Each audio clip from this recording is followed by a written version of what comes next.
أعوذ بالله من الشيطان الرجيم بسم الله الرحمن الرحيم الحمد لله رب العالمين الرحمن الرحيم مالك يوم الدين اللهم صل على سيدنا محمد وعلى آله وأصحابه وسلم تسليما آمين. adawọ́pẹ́ fún Ọlọ́run Ọba Alhamdulillah. gbogbo ọtí wọn náà ń gbọ́ wa parapọ̀ pẹ̀lú ẹja fún Ọlọ́run lọ́pẹ́. Alhamdulillah. àlékún kẹrẹ àti gẹrẹ Ọlọ́run bá ṣe fún Ànábì Muhammad Sallallahu alayhi wa sallam. gbogbo àwọn ẹni rí láwọn afá wa tá a gba mímọ̀ àti àlùbáríkà lọ́dọ̀ wọn bẹ̀rẹ̀ torí afá àgbà Sheikh Al-Adab Rahimahullahu ta'ala. bàbá ọ̀lẹ́jì àgbà Sheikh Muhammad Kamaluddin Habibullah Al-Adaby Rahimahullahu ta'ala. bàbá wa àgbà Lágége Rahimahullahu ta'ala. bàbá wa àgbà Lágbàjì bàbá wa àgbà Onítàdá gbogbo àpapọ̀ àwọn ẹni rí lápapọ̀ ọlọ́mùsàbà yọ́nú sí wọn. Àmín. gbogbo àwọn àrólé kọ̀ọ̀kan tí wọ́n ń bẹ láyé àwọn àpapọ̀ àwọn ẹni Ọlọ́run ọlọ́mùsàbà yọ́nú sí wọn. Àmín. gbogbo jàmá mùsùlùmí táwọn òwò ajákèjádò ayé akíwa pé akú oríire tí ọjọ́ bíi Ànábì Muhammad Sallallahu alayhi wa sallam. Ọlọ́run ìfẹ́ Ànábì Ọlọ́run dákunjó gbé wa o. Àmín. àlùbáríkà Ànábì Ọlọ́run jọ kárí ẹnì kọ̀ọ̀kan wa. Àmín. ilé iṣẹ́ wa Qiblatyn ọlọ́mọjọ́ bàjẹ́. Àmín. bàbá wa tọ́lọ̀ ń gbọ́ wọn dá sílẹ̀ Ọlọ́run dákun àlékún àánú rẹ̀ àlékún gbogbo àdúrà bá ṣe fún wa. Àmín. gbogbo àwa tá a jọ ń ṣiṣẹ́ lápapọ̀ Ọlọ́run dákun máa gbé wa náà ga. Àmín. wala gbólóhùn la hawla wala quwwata. Illa billahi al-aliyyil azim. Afa Kamaluddin Iyyakumullah. àsìkò bíbí Ànábì la wà yìí. Sallallahu alayhi wa sallam. ìgbésí ayé tá Ànábì wa ẹ̀kọ́ lọ́jọ́ fún gbogbo wa. Allah. àwọn àfáà ti ń sọ tọ́pọ̀ nípa Ànábì Muhammad. Sallallahu alayhi wa sallam. ẹ̀já wa náà tọ́ kéwú ẹnu àwọn ọmọ wa ṣíṣe o. Karamakumullah. àmọ́ kéwú kankan débi tá a máa ṣe wá sí àmọ́ sọ̀rọ̀ Ọlọ́run. ẹ̀já tọ́ kéwú fúnra wa ní ká mú nǹkan méjì sí mẹ́ta àbí mẹ́rin nínú ìgbésí ayé Ànábì kó máa jẹ́ ẹ̀kọ́ fún gbogbo wa náà. Sallallahu alayhi wa sallam. Ọlọ́run ti sọ fún wa pé ayé Ànábì tẹ́lẹ̀ náà ẹ̀kọ́ lọ́jọ́ fún wa Ànábì lálẹ́ wò kọ́ sí táyé wó fi dáa tálẹ̀ kìámọ́ náà ó fi dáa. ẹja mẹ́rin wọn náà Al-Qur'anul Karim a'udhu billahi minash shaitanir rajim bismillahir rahmanir rahim. A'udhu billahi minash shaitanir rajim. ẹ̀yin náà tẹ́ ń gbọ́ ẹ bá kí Kùránì náà àjọ gbọ́lá dání o. Bismillahir rahmanir rahim. Wa bihi nasta'inu. rabbi zidni ilma. Ọlọ́run laqad kana lakum fi rasulillahi uswatun hasana. لقد كان لكم في رسول الله أسوة حسنة لمن كان يرجو الله واليوم الآخر وذكر الله كثيرا. لمن كان يرجو الله واليوم الآخر Ọlọ́run tóbi وذكر Ọlọ́run yọ́nú sí wa. كثيرا. Afa Kamaluddin أكرمكم الله. Ọlọ́run ní Ànábì tẹ́ rí ni. لقد كان لكم في رسول الله. Ọlọ́run ní bẹ́ẹ̀ bá fẹ́ ṣoríire o tẹ́ bá fẹ́ ráyé wá o tẹ́ bá fẹ́ rọrùn lò tẹ́ bá fẹ́ di ẹni táyọ̀ máa fi tiẹ̀ tọrọ pé bí lágbájá ti rí bẹ́ẹ̀ lèmi náà fẹ́ rí. Ọlọ́run ní kò sẹ́ni kankan tẹ́ ti rí àwòkọ́ṣe rẹ̀ lára rẹ̀. لقد كان لكم في رسول الله أسوة حسنة. Uswatun hasana àwòkọ́ṣe rere ara Ànábì ló wà níbo láti gbé. أكرمكم الله. kọ́kọ́ di alákọ̀ọ́kọ́ yìí mú. àwọn àfáà wọ́n ní innahu rasulullah صلى الله عليه ẹsẹ̀ ohun tó وسلم. yorùbá Ànábì wọ́n ní rí Ànábì Muhammad o صلى الله عليه وسلم. nasha'a yatiman nígbà Ànábì ó délé ayé kò bá bàbá láyé. لا إله إلا الله. mata waliduhu wa huwa hamulun Ànábì ń bẹ nínú okùn ya rẹ̀ nínú oyún ni bàbá ti kú. لا إله إلا الله. túmọ̀ pé ọmọ òrukàn l'Ànábì sẹ́ẹ̀rí bọ́ Afa Kamaluddin. نعم. wa matat ummuhu wa huwa saghirun ó tún wá dáyé náà ìyá náà tún tọ́jú ẹ̀ ìyá náà tọ́jú ẹ̀ láàrin ìgbà tí Ànábì ń bẹ lọ́mọ èké lọ́wọ́ náà tí ì ti dàgbà Ọlọ́run bá tún ní kí ìyá náà kú La ilaha illallah. Ó wá di ọmọ òrukàn pọ́nbélé ṣe bẹ́ẹ̀ sì ni sẹ́mi pé tá ń pè lọ́mọ òrukàn náà ni ẹni tí ò ní bàbá láyé tí ó sì ti bàlágà ìtàn pè lọ́mọ òrukàn náà nù Ànábì wa dọ́mọ òrukàn Afa Kamaluddin wa ma dhalika nasha'a fi adabin wa husni khuluqin tóun tàyè níyà tóun tàyè ní bàbá Ànábì máa lẹ́kọ̀ọ́ sallallahu alayhi wa sallam. gbogbo tí wọ́n ń pè ní mà tíyàn máa ní tíyàn fi rójú rí Ọlọ́run parí fún Ànábì sallallahu alayhi wa sallam.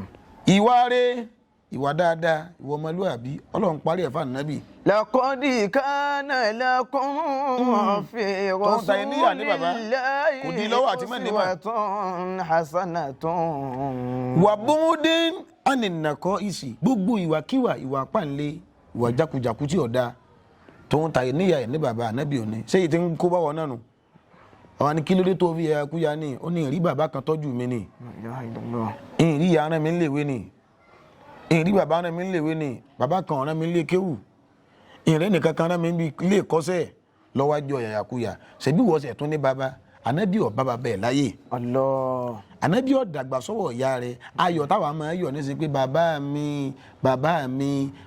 mi Ànábì ò rí yọ tòun ti bẹ́ẹ̀ kọ́ bá yé Ànábì jẹ́ o sallallahu alayhi wa sallam. ẹ̀kọ́ àkọ́kọ́ nù ẹ lọ lè mú lára Ànábì bẹ́ẹ̀ ń pẹ́ ọmọ òrukàn Ànábì ó sì tara bẹ́ẹ̀ náà gbogbo ń tọ́wá sí láyé ní mímà ni Ànábì rí mà níwà ni Ànábì níwà lẹ́kọ̀ọ́ ni Ànábì lẹ́kọ̀ọ́ kò dí lọ́wọ́ kí ìwé níwá sì wọ́n tí wọ́n níyà tó ní bàbá tó wá lórí sí ayọ̀yọ̀ bàbá tó ní ò tún wá ràn ọ́ lọ́wọ́ kó rí mọ̀ ìyá tó ní kò tún jẹ́ o tún kún ọ lọ́wọ́ kó wá dẹni tó lẹ́kọ̀ọ́ tó níwà rí ọjọ́ Ànábì Muhammad. laqad kana lakum fi rasulillahi uswatun hasanatun. ìwọ náà tó ọjọ́ mọ orúkọ tó ní bàbá láyé mọ́ ọ̀gbọ́n torí ẹ̀kọ́ sọ́rọ́ dídákúdà fídíò kan bẹ tán gbé kí màbá yín náà rí ọmọ kékeré kan òun níyàwó ní bàbá láyé ń jẹ àmọ́ Ọlọ́run ní tálíkà ni wọ́n ò ní ọmọ yìí wá lóun fẹ́ kàwé ọmọ kékeré ni màbẹ́ lọ́n lẹ́rí o wá lóun fẹ́ kàwé kò sì ságbára fáwọn òbí rẹ̀ ọmọ náà wọ́n lọ́dọ̀ àwọn bíríkìlíà wọ́n bá wọn kó yèpẹ̀ yẹn bá wọn kó kúta ọmọ kékeré ibẹ̀ ló ti wá pàdé aláàánú wọ́n wá ń bi pé ó kéré ju tó ń ṣe yìí lọ ọmọ èké ni ọ kí ló wá ṣe bíbá yìí wọ́n ní bàbá òun bẹ ìyá ń bẹ àmọ́ kò ságbára fún wọn òun wá ń ṣọ́gù òun wọ́n zù wípé láti ránra àwọn oníléèwé ibẹ̀ ló ti pàdé aláàánú. ẹ̀rí inú orí fídíò ọmọ wọn gbé owó lọ́wọ́ ràgbàtà báyìí wọ́n gbé owó lọ́wọ́ wọn á gbówó fún pẹ́tọ̀ gbogbo ń tọ́ bá fẹ́ kà níwèé máa lọ lè kà. ẹ wọ́rọ̀ ìwọ náà tó ní bàbá tó ní ìyá láyé má rúra rẹ pin gbìyànjú kó wá mọ̀ gbìyànjú kó báwọn èèyàn rẹ tó Ànábì náà ò ní bàbá kò níyà ó sì dèèyàn Ọlọ́run kún lọ́wọ́ tó o bá ti lọ lè nérò pé mo fẹ́ ga Ọlọ́run sì gbá lànà tí ọ. laqad kana lakum fi rasulillahi uswatun hasanatun. ẹ̀kọ́ ilé kejì mo fẹ́ ká kọ́ lára Ànábì Muhammad sallallahu alayhi wa sallam. innahu rasulullah ẹ̀rí Ànábì wa òjijì Ọlọ́run táwí yuhibbu tiba.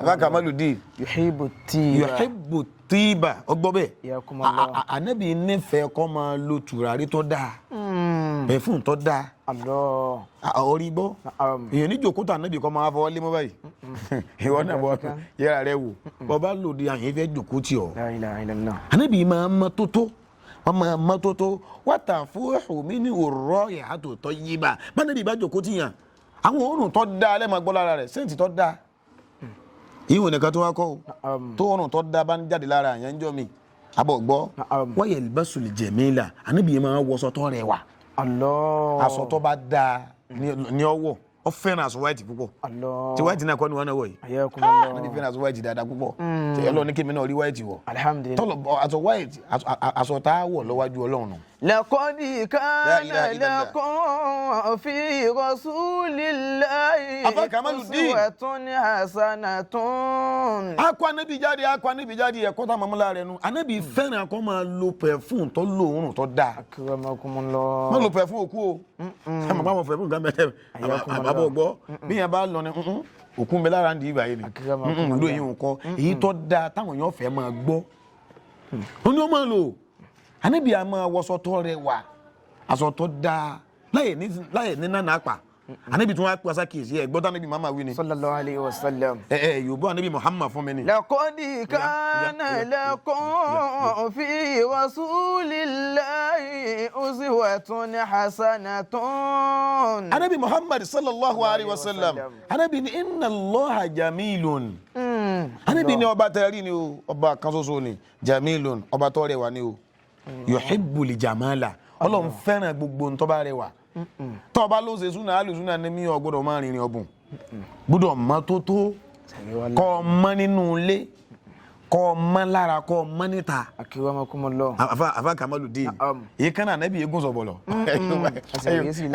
yorùbá nẹ́bí Muhammad ali laqad kana lakum. èyí kan náà nẹ́bí eégún sọ̀bọ̀lọ̀. akramakumullah. orí gbọ́ bẹ́ẹ̀ irun túbọ̀ mú yàn yín bọ́bá ti ń kún bá ànábì máa fa irun gbọ̀n ní kì í fa. orí gbọ́ bẹ́ẹ̀ ọwá gbẹ̀rún sí mú ọwá mú mi ìwà àti irun múlẹ̀ iwájú ọmọ mi papọ̀ ọjọ́ ànábì Muhammad. laqad kana lakum fi rasulillahi uswatun hasanatun. Ọlọ́run ló kẹ́ wa ló gẹ̀ wá ó fún ọ lówó fún ọ lọ́lá ó wá fún ọ ní bọ́dì. ayé ẹ̀kọ́ ni anabi àmọ́ mi ẹ̀gbọ́n tánàbí ni anabi inna Allaha yuhibbu an yara athara ni'matihi ala abdihi Ọlọ́run ọba fẹ́ràn kó máa rí tírésìsì àìdẹ̀ra rẹ̀ lára ẹrú rẹ̀ sẹ́rù Ọlọ́run ọba ni Ọlọ́run kí ọ máa wọṣọ tó dáa sẹ́rù Ọlọ́run ọba ni Ọlọ́run ọba kí ọ wá mọ́tò tó dáa gùn léyìí tí ò ní lágbára jù ilé tó bá dáa ni ó gbé fìlà tó bá dáa ni ó wọ̀ òde àbọ̀gbọ́ bàtà tó bá dáa ni ó dé ànábì ẹ̀ sọ́ọ̀bù wọn ni sùdù láǹzì kọ́mọ wa lọ lè wọṣọ tó ti yá ṣe súnà ànábì Muhammad. laqad kana lakum fi rasulillahi uswatun hasanatun. laqad kana lakum fi rasulillahi sallallahu alayhi wa sallam. ànábì Muhammad tó ẹ̀kọ́ tó ń kọ́ lára ànábì nù. ẹ̀kọ́ ẹlẹ́kẹta àlùmọ́ ànábì Muhammad. sallallahu alayhi wa sallam. innahu khalilullah. ànábì mọ́dá kọjá yòóbó. sallallahu alayhi wa sallam. ẹ ti gbọ́ pa ànábì Muhammad tó. súnà kankan ò ní kí n máa wọṣọ tó dá o. ayakumullah. máa mọ́ ní gbogbo gbà jáwọn mọ́ tó tó. àìrí ànábì tẹ́ rí ni ẹ̀kọ́ ẹlẹ́kẹta táwọn rí kọ́ lára rẹ̀ ni pé yẹ́bùtà símù likulli man yuqabiluhu. Allah. àti tálíkà ni o àtolówó ni o àtọmọdé ni o àti tálíkà àtolòsì àtolówó àbí ẹ̀kọ́ ni àtọmọdé àtàgbà ẹnìkan ò ní pàdé ànábì kánábì orojú pàdé rẹ̀. Allah. ẹ̀kọ́ tó nù. yabutasimu likulli man yuqabiluhu. gbogbo ẹni tó bá bá ànábì ọ̀pọ̀ abalálejò ní àbánábì lọ lè bá wọn tó bá ti lè mú ọ pàdé ànábì lójú ọ̀nà báyìí ànábì ọ̀rẹ́ rẹ̀ musẹ́ pàdé rẹ̀. Allah. kò yé já mọ́gbà tí ìbànújẹ́ ń bẹ lára rẹ̀ ànábì máa tújú ká. orí gbọ́ ànábì máa tújú ká. wayatawaddu ma'a an-nas ànábì máa tẹ́lẹ̀ fáwọn èèyàn. sunna ànábì ní ká fún yín o. sallallahu alayhi wa sallam. yatawaddu ma'a an-nas. bó ti ga tó ní tọ́lọ̀ ń ṣe lọ́gà gbogbo ayé ọlọ́run ní òun lọ́gà gbogbo ayé ànábì òríra rẹ̀ gbádùn àti máa ṣe ni. Allahumma saggirni fi aini ọlọ́run dákun jẹ́ máa kéré lójú ara mi wakabirini fi ayuni nas wà máa gbé mi tóbi lójú àwọn èèyàn orí pé ó tóbi lójú àwọn èèyàn máa ojú ara rẹ̀ ló fi ń tóbi ọlọ́pàá àrẹ́lẹ́. Allah. laqad kana lakum fi rasulillahi uswatun hasanatun. àwọn àwọn anábì láǹkà yìí yabtasimu àbọ̀bọ̀ yabtasimu likulli man yuqabilu anábì máa ń rẹ́rìn músẹ́ sáwọn èèyàn. Allah. ìfajúro wayatawaddu linnas aw wayatawaddu ma'an nas ànábì ń tẹríba fáwọn èèyàn. ṣe má gbàgbé ìtàn kan táwọn afáàmà ń sọ ìyá arúgbó tó lọ lè rajà Madina ọwọ́ pàdé ànábì Muhammad nílùú Mákà ni ànábì lọ Madina ń gbà náà ọwọ́ pàdé ànábì wa bá gbé ẹrù kèfèrí sí ni ìyá yìí kì í gbà sílámù ànábì wa gbẹrù tán wọn wá délé ó ti rẹ̀ ìyá òun ní ọmọ mi kò sí nǹkan kan lápò mi mọ́ tí mo lè bùn ọ àmọ́ mo ní àsọ́lẹ̀ kájú sọ fún ọ. ọkùnrin kan bẹ wọ́n ń pè ní Muhammad ń kílèmù ó lóun ní òjíṣẹ́ tí ó wà nígbẹ̀yìn ayé tó bá ti rí i sá fún un má dógbẹ́ tẹnu rẹ o kò jù báwọn náà lọ. ànábì ń sọ fún yàwọn pé tí n bá sọ fún yín pé mi lẹni tẹ́ ẹ wí ṣe é gbà ìyá àwọn sọ fún ànábì pé tó bá jásí pé wọ́n bá ní láti sínà mo ti gbà pé kò sọ́ba kan àfọlọ́ mo sì gbà pé wà nábì Muhammad ìtẹríba nábì fún yàn ló mú yàn yẹn gbà Islam.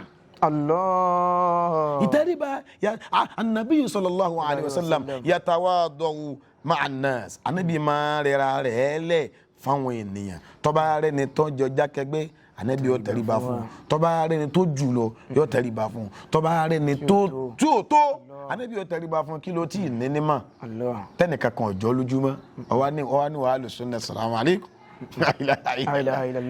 abaka maludin ẹnìkan kan wá jọ lójúmọ́ ẹnìkan kan òbí rẹ̀ náà kò jọ lójú àwọn fámìlì bàbá rẹ̀ wọn jọ lójú gbogbo náwó tán bá wá ń ṣe nínú fámìlì pátápátá àwọn ebó ń bí díà sí àwọn ò ní bá kíní sí wọn ni wọn ń dáwó tọ́lẹ̀tì inú agboolé kò ní bá wọn dá wọn ni wọn ń tún lé sí kò ní bá wọn sí síbà nàbì ti sẹ́nu àfà laqad kana lakum fi rasulillahi uswatun hasanatun. Ànábì ẹsẹ bẹ́ẹ̀ ó fẹ́ kọjá ànábì ntọ́ kọ́ lára ànábì nu ànábì àmọ́ tẹríba wa yazuru al-marido bó mo tige wa yazuru al-marido yazuru al-marido yìí tó fọkàn sínú akramakumullah yazuru al-marido ànábì máa lọ lè kí aláàárẹ̀ Allah sọ́ọ̀sì súnà ní nǹkan fún ọ tẹ̀lé wa ànábì ní nǹkan yazuru al-marido ẹni tó mọ̀ ní o àtẹni tí ó mọ̀ ní o tánàbí bá gbọ́ pé yóò wá gba àwọn hospital lọ salamu alaykum ọlọ́run wò yín sàn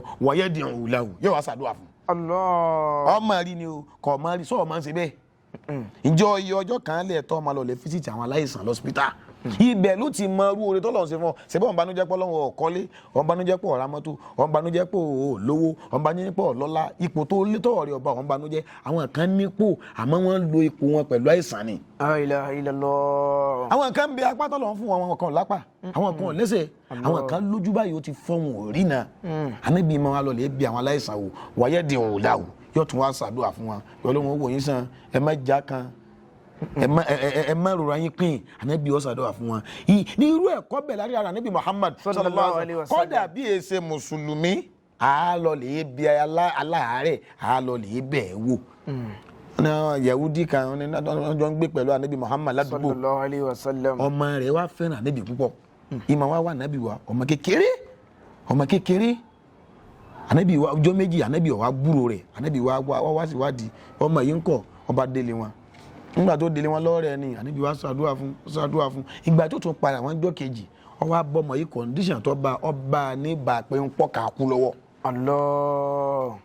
ànábì wa pe ọmọ yìí ó sì gbà pé kò sọ́ba ká fọlọ́hún má ba kú báyìí ọmọ ní ọ̀rọ̀ òsínlọ́wọ́ mi bàbá mi èmi àti ọ̀rẹ́ la jẹ́ bàbá mi ló dùn lọ́lẹ̀ bí wọn ó sì lọ́lẹ̀ bí bàbá rẹ̀ bàbá ọmọ wọn sọ pé ọ̀rẹ́ rẹ̀ nu mo yọ̀ǹda rẹ̀ fún ọ bó bá ti gbà fún ọ ọ gbà fún ọ náà nù subhana rabbika ọmọ wọn fetí ẹ̀ gbọ́ báyìí àníbi ni kul la ilaha illallah lọ́wọ́ kàtà náà bí wò lórí la ilaha illallah wí báná bí ọba lọ lè bẹ̀ wò bó o ní ó sì sórí ire irú oríire tọmọ wọn sì wò. laqad kana lakum fi rasulillahi uswatun hasanatun. ẹni wà nábì nu gbìyànjú bẹ́ẹ̀ kí wọ́n náà ṣe bẹ́ẹ̀ máa gbọ́ ọwọ́ rẹ̀ yẹn ni bẹ́ẹ̀ níjà ti tẹ́lẹ̀ máa wo yẹn o lè gba aláìsàn o wa yusallimu ala sibuya afa kamaludin yusallimu ala sibuya anabi tó bá ra ama kéèké amasalama sí wọn salamu alaikum salama infẹsẹ kọ wọn ama kéèké njó yé wọn pé bàbá rí àgbàlagbà salama ni salamu alaikum salamu alaikum salamu alaikum salamu alaikum anabi ma salama sáwọn ama kéèké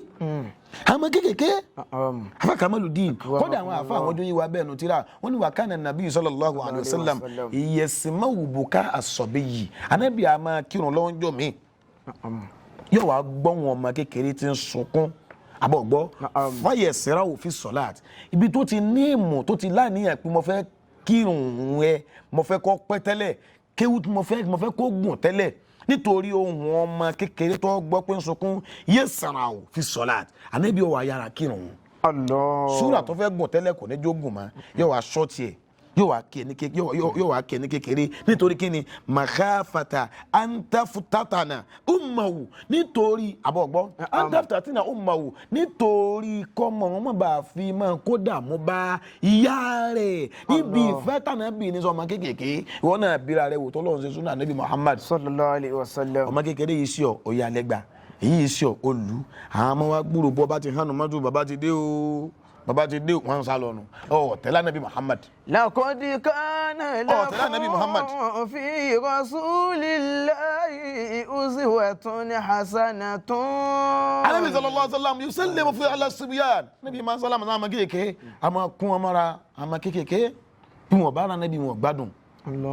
Ànábì kírun jọ́ kan sallallahu alaihi wasallam Yorùbá Ànábì Muhammad sallallahu alaihi wasallam. bá oṣù Ànábì kọ́lá wáyé. sallallahu alaihi wasallam. Ọwọ́ apẹ́lẹ́ ìfìrí kalẹ̀ náà ọ pẹ́ gan àwọn sàhábà wọn rò pé kí ló dé àbí máa ń mú wà yìí wá ni.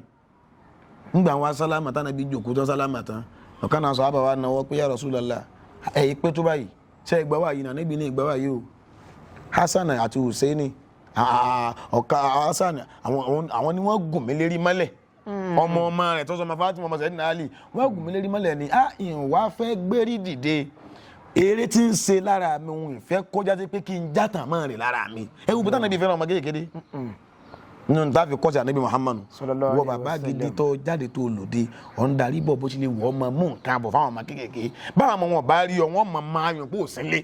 لقد كان لكم في رسول الله أسوة حسنة لمن كان يرجو الله واليوم الآخر واليوم الآخر Ànábì Muhammad وذكر الله كثيرا. Ànábì Muhammad sallallahu alaihi wasallam Yorùbá Ànábì Muhammad fún mi dáadáa. sallallahu alaihi wasallam. Ànábì tún wá jẹ́ ẹ̀dá kan afa Kamaludin yadkhulu rajulu li majlisi Ànábì bá jókòó lára sàhábà rẹ̀ Ànábì wá yí ọ̀tọ̀ báwọn yẹn bá wọlé tí wọ́n dé mọ́sálásí Ànábì Muhammad sallallahu alaihi wasallam àwọn yóò tún máa sọ pé ayyukum Muhammad ta ni Muhammad nínú yìí gan. Allah. li'annahu lam yakun mutamayyizan gbọ́ bí libasin mu'ayyanin torí bí Ànábì ò ní àmúrọ̀ ọ̀tọ̀ kò lásọ ọ̀tọ̀ kò lága ọ̀tọ̀ tí ó jókòó débi tẹ́ fi mọ̀ pé òun gangan rèé. Allah. àwọn ọ̀pọ̀lọpọ̀ àwọn olè ìṣèyàn ọmọ nìyẹn bẹ́ẹ̀ bá ti wọlé ẹ̀jẹ̀ pé ààyè ṣé wù rèé o Ànábì wà wọ̀ rí báwọn sallallahu alaihi wasallam Ànábì rẹ̀ rẹ̀ lẹ̀ ó já wọn sàhábà mọ̀ pé bẹ́ẹ̀ ti rí o bẹ́ẹ̀ lèmi náà rí o yìnyín ju yín lọ o àmọ́ wa la máa mọ ìwọ rẹ̀ fún Ànábì fi rẹ̀ sí dédé wa tó náà bá wà má lè báwọn ọmọ lẹ́yìn rẹ̀ sí àwọn ọmọ ẹgbẹ́ rẹ̀ bá wọn sí àwọn ọmọ kíwù rẹ̀ bá wọn sí àwọn ọmọ sẹ́yìn rẹ̀ bá wọn sí kún wọn máa kéèké mara wa ní tẹríba tó bá ti ṣe bẹ́ẹ̀ wallahi ọjọ́ Ànábì Muhammad. لقد كان لكم في رسول الله أسوة حسنة. àwọn olóríire tá à ń gbọ́dọ̀ Ànábì Muhammad yìí àwọn àfáàmà tó ní innahu rasulullah sallallahu alaihi wasallam innahu rasulullah Yorùbá Ànábì Muhammad yìí sallallahu alaihi wasallam. ẹ̀rí Ànábì tá a wí rahimun bi ashabi. la ilaha illallah. Ànábì tún wá lánàá sàhábà rẹ̀ gan-an àánú yìí pọ̀ Ànábì ò ní fẹ́ gbogbo tí ó bá kó nira bá wa. laqad ja'akum rasulun min anfusikum. laqad ja'akum rasulun min anfusikum. Ọlọ́run ni ó ti dé wá bá yín o rasulun òṣìṣẹ́ kan min anfusikum àlọ́ lè yọ nínú ọ̀ràn mi ara yín náà ni ara yín náà la ṣe Ànábì Muhammad. azizun alayhi ma antum. gbogbo tí ó bá ti kó nira bá yín Ànábì ò ní gbé wá bá yín. Allah. bí bá ti ń sọ̀rọ̀ kan máa yà á nínú ọmọdé fẹ́yìn Ọlọ́run ní bil mu'minina. harisun alaykum bil mu'minina raufur rahim. Ànábì bil mu'minina raufur rahim Ànábì ìjàlánú fún wa ó dúnú kẹ́ fún wa ó mú Islam wa ó wá tara bẹ́ẹ̀ Ọlọ́run wo la tàníbi máa wá la ó wá sọ Islam náà ó wá sọ di fúfúyẹ́ fún wa nínú fúfúyẹ́ tó lọ ń lò fún wa látara Ànábì Muhammad sallallahu alaihi wasallam ẹbí gbà tí ń gbà ọ̀run bọ̀ wá tó lọ Israeli Mi'raj ẹ gbàgbé pé 50 lọ́gbà wa ni. Allah. inú 50 làbá máa kí lè dé tá a fi ń kí márùn yìí tá a fi ń wákàtí márùn 50 làbá máa kí pẹ̀lú àlùbáríkà Ànábì Muhammad ìṣe ń lọ ìrìnàjò láàrin àti Ànábì Musa ẹ lọ lè dínkù Ànábì dínkù ẹ lọ lè dínkù wọ́n wá dínkù di márùn. Ànábì wa fẹ́ràn wa ẹ wà ánú tó ní sí wa ọwọ́ bọ́ Ọlọ́run ó ní ìwọ Ọlọ́run ọba mi 50 ní tí mo gbé kò lọ́dọ̀ rẹ̀ ó sì wá dínkù sí márùn. Ọlọ́run mo fẹ́ kó dẹ́kun kó ṣàánú mi ṣàánú àwọn ìjọ mi kọjá sí pé tán bá ti ń kí márùn-ún náà ká máa fi gbalada 50 tán máa ń kí. Allah. ẹ wò náà Ọlọ́run ni mo ti fọwọ́ sí bẹ́ẹ̀ fún ọ ẹni bá kí márùn-ún yẹn yóò máa gbalada 50 tó bá kí àsùbá ó gbalada kó ti kí ìrun wákàtí 10 tó bá ká ìlà ó gbalada kó kí wákàtí 10 alásàrì wákàtí 10 ọgbọ́ládà rẹ̀ mọ́gúrúbì wákàtí 10 ìṣáì wákàtí 10 títúmọ̀ pé tó bá kí irun rẹ̀ léèdè tó bá yẹ pé wákàtí 5 bá ti kí ni yóò gba déédéé ládàá pókí lákàó ìrìn 50 tánàbí ń kó bọ̀ Muhammad sallam sallam. Harisun alaykum. Harisun alaykum. Harisun alaykum bil mu'minina.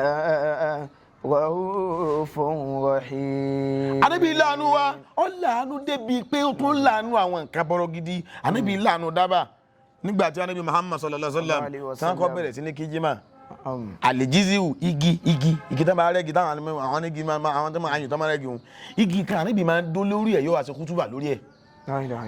ń bọ̀ padà wáyé táwọn sàhábà wa ní ojú ti ń la ẹja kan mímbàrí wọn wá fi pákó kan mímbàrí fún Ànábì Muhammad igi tánàbì máa wá dó lórí ẹ̀hún bánàbì bá ń kọjá lọ ní mọ́sálásí tó fẹ́ lè ṣe kútúbà tó bá kọjá lẹ́gbẹ̀ẹ́ igi wọn mọ̀ wá sọkún yóò máa pariwo yóò máa gbé yóò máa ké Ànábì wá ń ṣe kútúbà lọ́jọ́ kan ó wá gbọ́ ariwo ó wá rí pé igi tí máa dó lórí ẹ̀ ní pariwo yìí Ànábì wá láàánú igi fàtàtì ó wá láàánú igi yẹn lérí mímbàrí ló ti sọ̀kalẹ̀ ó wá lọ lè fọ́ bá igi báyìí ó wá ṣàdúrà fún ara jù lè wá balẹ̀ ẹ wàánu.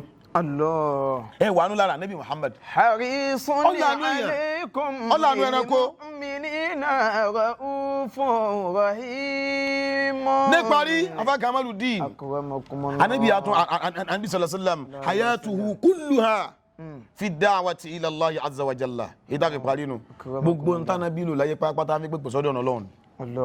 Ànábì wa ní pèpè sọ́dọ̀ Ọlọ́run kọ́ mọ́ wá sọ̀rọ̀ kọ́rọ̀ Ànábì ṣe pé Ànábì buyan Ànábì fa láì fiyan jáde yatakallam bil husna ọ̀rọ̀ orí ní máa jáde lẹ́nu Ànábì wa yujadilu billati hiya ahsan tó bá tún wá fẹ́ báyàn ṣe fanfa ọ̀rọ̀ tó dánú fi ṣe fanfa fún yàn kì í buyan kété pẹ̀lú yàn kódà bẹ́ẹ̀ bá sọ ní ọ̀dá sí níbẹ̀ náà tó bu na Ànábì buyan àwọn tó lẹ́kọ̀ọ́ mọ́ Ànábì lẹ́kọ̀ọ́ mọ́ wọn nítorí pé ṣe dáwà yìí náà ọ̀dọ̀ ẹja fún example kan ọkùnrin kan tó wà bá Ànábì Muhammad sallallahu alayhi wa sallam. ó ní ya Rasulullah ìwọ ń sọ Ọlọ́run ọba uridu zina mo fẹ́ kó yọ̀ǹda fún mi mo fẹ́ máa ṣe zina ni ẹ wọ̀rọ̀ kíyàn láyà wá bá Ànábì pé uridu zina mo fẹ́ máa ṣe zina orí gbọ́ fáyọ̀dì ní yìí mi ní Ànábì tún wá kó mara ọkùnrin yìí ọmọ dálíyàn púpọ̀ Ànábì wa ní ọ̀dà àmọ́jẹ́ bí ó ń béèrè ká o Ànábì ní zina tó fẹ́ máa ṣe yìí o ìní yọ̀ǹda fún ọ àtẹ̀rìndọ́ wòlíì òmìnira ìjọ wù ọ kọjá dé pé màmá rẹ lọ́mọ bá ṣe zina ọkùnrin òní Ọlọ́run ò ní jẹ́ òkè ìyá tó bá ń bá ṣe zina òun náà ìyá ẹnìkan nù ìwọ tó lè báyà rẹ ṣe zina ọwọ́ ń bọ̀yọ̀ ń yà ṣe zina jẹ́ pọ̀ dànù Ànábì ní àtẹ̀rìndọ́ wòlíì òkùtìkà ẹ̀gbọ́n rẹ lóbìnrin àbábúrò rẹ lóbìnrin ìjọ lè bá ṣe zina ó ní àìlè ṣe bẹ́ẹ̀ Ànábì ní òkè obìnrin míì náà tó fẹ́ máa bá ṣe zina òun ẹ̀gbọ́n ẹnìkan ló jẹ́ àbúrò ẹnìkan ló jẹ́ ajẹ́ pé kò rọrùn nù Ànábì ní ọ̀dà àbọ̀gbọ́ àtẹ̀rìndọ́wù líbùnàtíkà ọmọ rẹ lóbìnrin tó bá bí ìjọ olè bá a ṣe pọ̀ ó lóun ò lè bá a ṣe Ànábì ní àbábá rí bẹ́ẹ̀ sí náà dànù ó lè báyà rẹ ṣe sí náà ìyá ẹnìkan ló fẹ́ máa bá ṣe sí náà ó lè bọ́mọ yá rẹ ṣe sí náà ọmọ yẹn nìkan ló máa bá ṣe sí náà ó lè bọ́mọ rẹ ṣe sí náà ọmọ ẹnìkan ló fẹ́ máa bá lò nílò tí ò dà wọn bọ́ bá rí bí Ànábì ní fìílẹ̀ má ṣe sí náà o wọ́n pàdé Ànábì yàdà ó tọ́ ìrà ẹ wá wò rẹ o ẹ wù lákẹ́ tán tó fi ṣe dáwà fún Ànábì wa gbé ọwọ́ rẹ̀ ọwọ́ tó mọ̀ ní ọwọ́ gbélé ìgbẹ́yọ̀mọ̀ náà kí ló wá ṣe Ànábì wa ṣàdúrà Ànábì sọ báyìí pé Allahumma Ọlọ́run ọba mi o tahhir qalbahu Ọlọ́run bá ń fọ ọkàn rẹ̀ mọ́ ọkàn rẹ̀ lọ́dọ̀ tí ló fi fẹ́ máa ṣe sìná bá ń fọ ọkàn rẹ̀ mọ́ wa hassin farijahu wọ́n bá ń sọ abẹ́ rẹ̀ mọ́jọ lè fi ṣekú ṣe mọ́ àdúrà tánàbí ṣe fún un tọkùnrin náà fi kó láyé gbogbo tí ń jẹ́ ìwà abúkàntọ́ rẹ̀ jáde mọ́ ẹ̀kọ́ nù fún gbogbo àfọwọ́ ní dáwà ẹni ọba rí tí bá ń ṣe àyèdá kan pé sákìyèsí wa tún fàdúrà ràn lọ́wọ́ ẹgbẹ́ tánàbí ṣe Ànábì yóò ṣépè fún yàn àwọn tẹ̀lé súnà Ànábì Muhammadu Ọlọ́run jánábí ó gbé wá Ọlọ́run jánábí ó gbé ya Rabbi bí Mustapha balẹ́gì máa kọ́ sí dandan wà gifiri lánàá máa má dọ́ ya wá sí alikarami. Ya ربي بالمصطفى بلغ مقاصدنا ọlọ́run jẹ́ àpàdé àná ọlọ́run Qiblatyn ọlọ́run níjọ́ bàjẹ́ fún yín láíláí Al-Qur'an níwájú ọlọ́run wájú láà máa lọ àdédèrò yìí gbogbo àwọn afá tí wọ́n wà nínú ẹgbẹ́ náà ọlọ́run sábà gbàdúrà subhana rabbika rabbil izzati amma yasifun wa salamun ala al-mursalin alhamdulillahi rabbil alamin.